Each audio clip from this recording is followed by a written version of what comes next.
Hello and welcome to Excel Project 3A with Sam.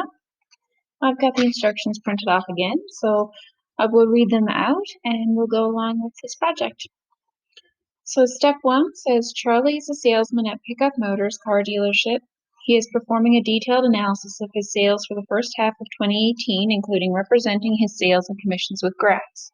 Switch to the 2018 Jan-June sales worksheet and then remove the panes from the worksheet. Hint, deselect the split option from the view tab. So here's your view tab, and split is grayed out, which means it's selected. Click on it and you'll remove that split that was in the middle of the screen. Number 2 says freeze rows 1 and 2. Hint, select cell A3 before freezing panes. So I'm going to explain this one. We're going to click on A3. So they want you to freeze rows 1 and 2. Now, if we look up at, it is also in the view tab. If we click on freeze panes here, you only have 3 options. You can either freeze the top row only, that's this row. You can freeze the first column only, which is this column.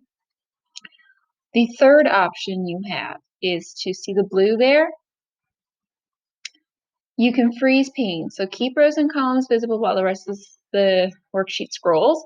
So what it does is you have to select the cell where everything above and everything to the left freezes. So you can see in blue, on the top and to the left here is frozen. So if I choose cell A3 and I click freeze panes, that top one, the first two, so everything above and everything to the left, where I chose A3, there's no column to the left to freeze. That's why only the top 2 froze. So I'm going to deselect that now, unfreeze, and I'm going to show you, say I wanted to freeze the top 6 rows and column A. I want to freeze the top 6 rows and column A at the same time. So I would have to choose B7. So it would freeze everything above, the 6 rows above, and everything to the left, which is column A. So when I freeze panes, see that? It freezes the column and the rows. All right, so A3 freeze panes. Number 3, change the width of column A to 31. We did this in the last one.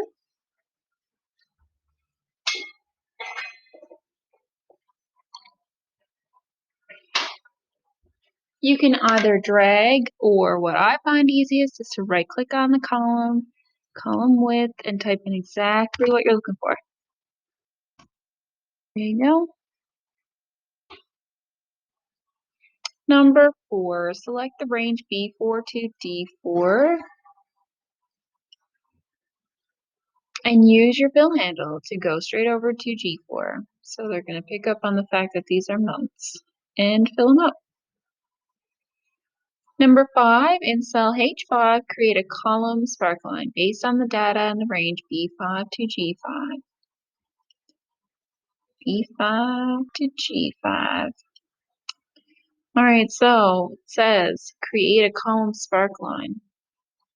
So we're going to click on cell H5 and we are going to insert charts, line chart. It's not it, sparkline group. You've got line, column, and win-loss. It's your 3 different selections. I'm going to click on column and it's going to ask you for the data range. I'm going to highlight my data range, B5 to G5. Here we go. And location range is already selected because we clicked on that cell before we clicked on column sparkline. Okay, we got a column sparkline. Now it says to copy that on down to H9. So use your fill handle and copy it down.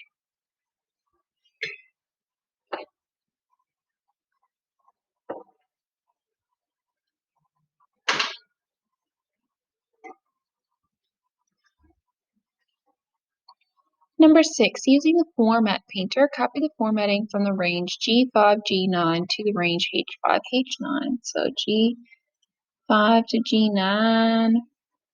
We are going to go up to the format painter, which you can't see right now, but if I hover, I'll see format painter. This is a little paintbrush. I'll click on that And you'll notice that when I'm moving around, my mouse is an open cross or plus sign with a paintbrush. So I want to click and hold on cell 5, dragging down to 9, let go, and it copies the formatting.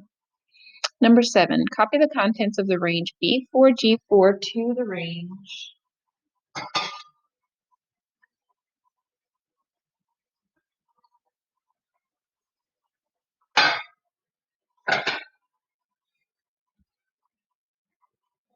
B12, D12.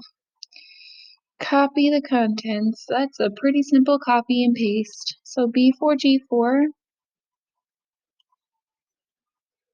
copy. You can go up here to copy. And then way to paste it in B12G12. Highlight that one and just paste. Number 8, apply the percentage number format with 0 decimal places to the range B13 to G13. So B13 to G13. Okay, so we're going to go up to the drop down here. We are going to choose percentage and 0 decimal places.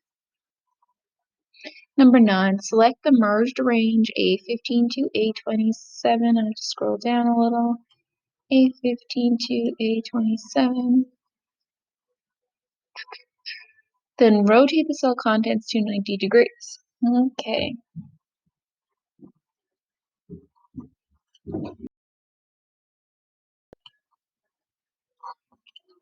Okay, so we come up here to orientation, format cell alignment, and they want it at 90 degrees, so we'll just type in 90 and enter. There we go. Number 10, in the stacked column chart, add month as the primary horizontal. All right, so here's our horizontal down here. Axis title. It's our legend. We need to add our axis title. So to do that, we'll click right here on the plus sign, axis titles. Now we'll click here, triple click gives you it highlights everything for you right away, and then type in month. And then for the vertical axis, they want sales amount. So click here, 1, 2, 3, sales amount. There we go. All right. Number 11, in the stacked column chart, where we are, change the number format of the vertical axis to counting with 0 decimal places. That's this right here. So we can right click and format axis. And this option pops up over here. I'm going to click that little arrow and contract that. Click on the number. And here we go. Counting with 0 decimal places. And all you have to do here is just click outside and it gets accepted. And then click the little X here and get rid of that. Number 12, in the 3D pie chart, change the chart style to style 1. 3D pie chart right here. Style, so we can click right here. Or we can also, every time you click on a chart, you have these extra options up top. Click on chart design and you can see the chart styles here as well. So style 1 is right here. And number 13, add data labels to the 3D pie chart using the outside in style. So add data labels. Plus data labels.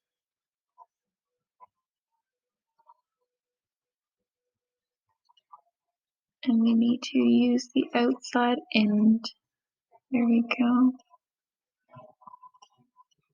There we go. Number 14, Charlie wants to calculate his gross monthly sales commissions. The rule is that he receives a commission of 2.5% of his total monthly sales if he sold more than 400,000 worth of vehicles. Otherwise, he only gets 1.5% of his total monthly sales. In cell B31, create a formula using the if function to check whether the value of cell B9 is greater than 400,000. So we have to look to cell B31. And we have to create an if function. So this one, you can do it by typing it in, but it's a couple-step question. So it'll show up down here, logical test, value of true, value of false. But to start you off, we can go up here. Click on the function box and find the if and click OK. And then a dialog box comes up here to help you out.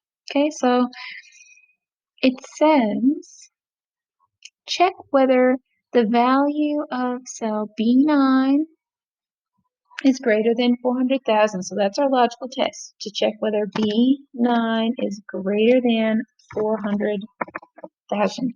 Value if true, you'll see an A. If this condition is true, the function should multiply B9 by 2.5% to determine Charlie's commission. Hint, use B9 times 0.025. Value, if false, is 14D. The condition is false. The function should multiply the value in cell B9 by 1.5%. Hint, use B9 multiplied by an asterisk 0.015. Handy little tool this function is. All right, and then it says copy that formula over to G31. Okay. And number 15, after deductions, Charlie's net monthly commission is only 85% of his gross monthly commission. In cell B32, create a formula that multiplies the value of cell B31 by the value of B33. Use an absolute reference to cell B33 and a relative reference to B31. All right, so the difference in absolute and relative is we've been using relatives this whole time. Absolute reference is the new introduction. So if you look up here, you'll see up in the function box, you see B9 because this is in column B. When we used our fill handle to copy this formula over to each of the other columns, that relative cell reference changed to C. We copied it over to column D, it became D. So that's what a relative cell reference will do. D9 is a cell reference. It changes. Every time we copy that formula over, that relative will change relative to the column it gets copied into. An absolute does not. So, equals B31 times B33. Now, it's showing what B33 is. It's 0.85. I need that to always reference 0.85 because as you see, there are no other numbers in these. So if the relative cell reference changes to C33 or D33, it's going to come up with a 0 because anything multiplied by 0 is 0. In order to make this an absolute cell reference, you're just going to hit F4. Or if you don't want to do that or forget how to do that, just type your dollar signs in. $B, $33. And that's an absolute cell reference. Click enter, and they want you to fill handle that over, and I will show you what I'm talking about. So we copied that formula over to cell column C, but you'll see the absolute didn't change from a B.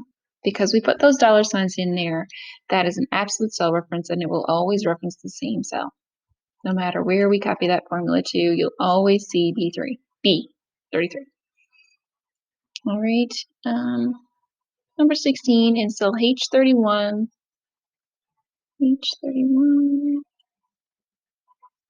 Create a line, spark line, based on the data in range B31 to G31. So we are going to make a line spark line this time based on the data in B31 to G31. So B31 to G31. Okay, there it is. Copy the spark line down to H32 without copying formatting.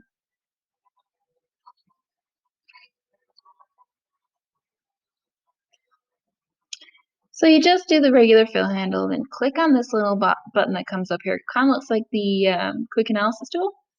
Click there, and then you have your options. So it says copy without copying the formatting. So fill without formatting.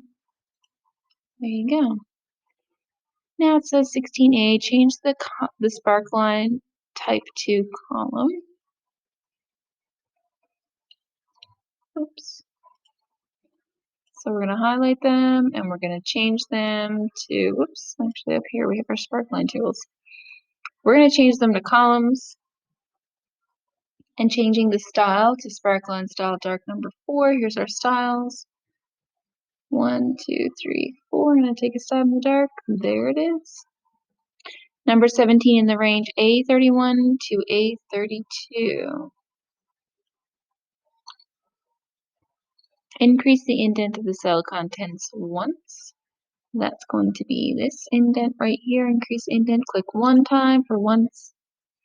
Number 18, Charlie's goal is to make the net commission of $60,000 for the second half of 2018 using the estimate that his gross commission rate will be an average of 2% across the second half of the year.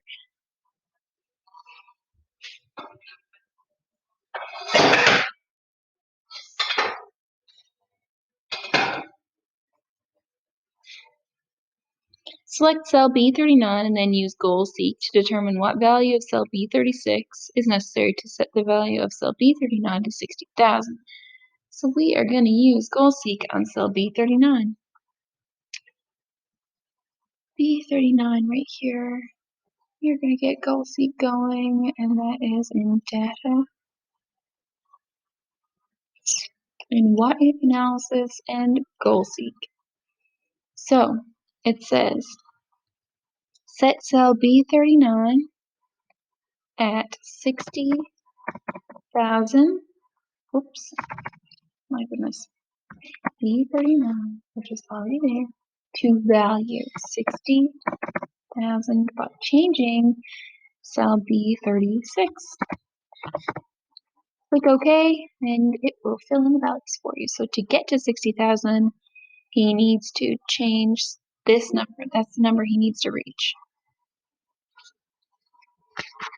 Number 19 is cell B40. Insert a formula using the now function to enter the system's current date into the cell and apply the short date format. So the now is just equals, type NOW, open bracket and close bracket. It's easy as that. Picks up on the computer's date and time right now, but it also picks up on the time. So we're going to need to change that to the short date by going back to the Home tab and clicking up here, short date. Number 20, use the recommended charts tool to create a clustered column chart based on the range A30 to G32. So A30 to G32. They want to create a clustered column chart, so we'll insert, here's our charts, clustered, what's this guy, scattered. I'm going to recommended charts. Here's our clustered column chart. Okay. Move the chart to its own sheet, so I'm going to, I could right click and move chart, or I could move chart up here. Move chart to new sheet, named Commissions 2018, where you don't have any typos. Commissions 2018, okay. Move to its own chart sheet. Use sales commission as the chart title. So here's our chart title. Triple click. Sales commission. In, oh my goodness, January to June 2018. C, in the cluster column chart, add month as the primary horizontal axis and commission as the vertical axis. So those are axis titles. You'll see there's none there. That's your legend, but there's no axis titles. So to add them, we're going to, again, click on that plus. Here's our axis titles, and they show up. We just have to change the names. So the horizontal is, click. Horizontal is month. And don't click enter, just click outside. Now click on your vertical, triple click, and come. And again, click outside, don't click enter. And we are done. All we have to do now is save it with the right name. So file, save as, browse to make sure that it always goes to your documents. And change that 1 to a 2. Save.